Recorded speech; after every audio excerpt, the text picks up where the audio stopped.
Inson o'lim to'shagida yotganida chanqoqdan shunchalar qiynaladiki, hatto daryo suv ham uning chanqog'ini qondira olmaydi.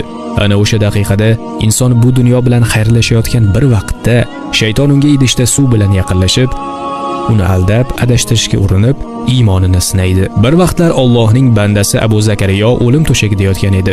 Bir do'sti uning o'limi yaqinlashganini sezib, tavhid kalimasini, ya'ni La ilaha illallohni ayta boshladi. Ammo u har safar bu kalimani aytganida o'lim yoqasida turgan Abu Zakariyo yuzini undan burib olaverdi. Do'sti yana unga yuzlanib, La ilaha illalloh deb takrorladi. Ammo Abu Zakariyo yana yuzini burib oldi. Do'sti bu kalimani oxirgi marta takrorlaganida esa, "Men bu so'zlarni hech qachon aytmayman" dedi. Do'st hayratda qoldi. Abu Zakariyo hushiga kelib, ko'zlarini ochganida do'stidan "Menga biror nima dedingmi?" deb so'radi. Do'sti bo'lgan voqeani aytib berdi. "Sen menga birinchi bor nimadir deganingda, shayton mening oldimga qadah bilan keldi. Uni silkitib, suv ichishni xohlaysanmi?" dedi. So'ngra men yuzimni burdim.